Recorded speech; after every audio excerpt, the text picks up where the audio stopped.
نقیب اسلام غزوہ تبوک سے واپسی پر حضور نبی کریم صلی اللہ علیہ وآلہ وسلم نے حضرت سیدنا ابو بکر صدیق رضی اللہ تعالیٰ عنہ کو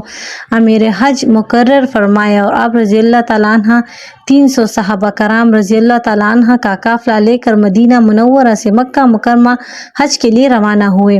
حضور نبی کریم صلی اللہ علیہ وآلہ وسلم اس سے قبل بھی حضرت سیدنا ابو بکر صدیق رضی اللہ تعالیٰ عنہ کو کوئی اہم ذمہ داریاں سونپتے رہتے تھے، اور اب آپ رضی اللہ تعالیٰ عنہ کو امیر حج مقرر فرمایا تھا۔ آپ رضی اللہ تعالیٰ عنہ نے امیر حج کے تمام فرائض ادا کیے اور اپنے ساتھیوں کو کھانے پینے اور سونے کا برابر انتظام کرتے رہے۔ آپ رضی اللہ تعالیٰ عنہ نے اپنے ساتھیوں کو اس طریقے سے منظم کیا کہ وشنمان اسلام یہی سمجھتے رہے کہ مسلمان تعداد میں زیادہ ہیں۔ حضرت جابر بن عبداللہ رضی اللہ تعالیٰ عنہ سے مروی ہے کہ فرماتے ہیں کہ جب ہم مقام عروج پر پہنچے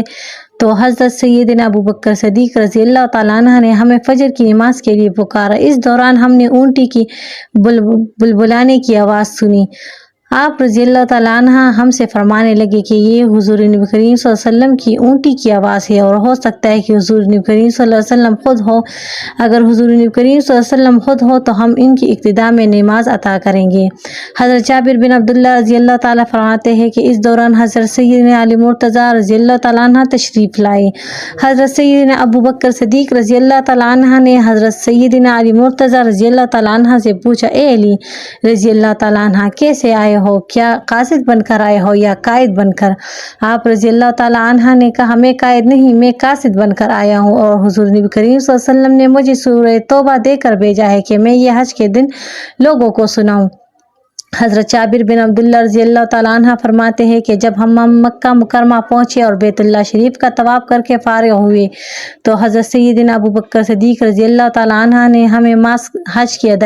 تعلیم دی۔ اس کے بعد حضرت سیدنا علی مرتضیٰ نے سورہ توبہ کی تلاوت فرمائی اور اعلان کیا کہ اب کوئی بھی مشرق خانہ کعبہ میں داخل نہ ہوگا، کوئی شخص برہنہ خانہ کعبہ طواف نہ کرے گا۔ پھر جب عرفہ کے دن حضرت سیدنا ابو بکر صدیق رضی اللہ تعالیٰ عنہ نے حج کا خطبہ دیا تو حضرت سیدنا علی مرتضیٰ رضی اللہ تعالیٰ عنہ نے سورہ توبہ کی ایک مرتبہ پھر تلاوت کی۔ پھر جب حضرت سیدنا ابو بکر صدیق رضی اللہ تعالیٰ عنہ نے لوگوں کو قربانی کا حکم دیا تو قربانی کے بعد حضرت سیدنا علی مرتضیٰ نے پھر سورہ توبہ کی تلاوت کی، اور پھر جب حضرت سیدنا ابو بکر صدیق نے سعی کا طریقہ بتایا اور سعی کرنے کا حکم دیا تو حضرت سیدنا علی مرتضیٰ رضی اللہ تعالیٰ عنہ نے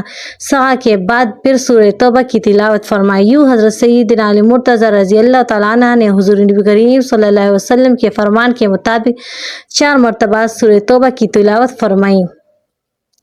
حضرت نبی کریم صلی اللہ علیہ وسلم نے حضرت سیدنا ابو بکر صدیق رضی اللہ تعالیٰ عنہ کو امیر حج مقرر فرمایا، اور حضرت سیدنا علی مرتضیٰ رضی اللہ تعالیٰ عنہ کو نقیب اسلام فرمایا، اور حضرت سعد بن ابن وقاص، حضرت جابر بن عبداللہ اور حضرت ابو ہریرہ رضی اللہ تعالیٰ عنہ کو معلم بنایا، اور حضرت سیدنا ابو بکر صدیق رضی اللہ تعالیٰ عنہ کو اپنی جانب سے قربانی کے لیے 20 اونٹ بھی دیے۔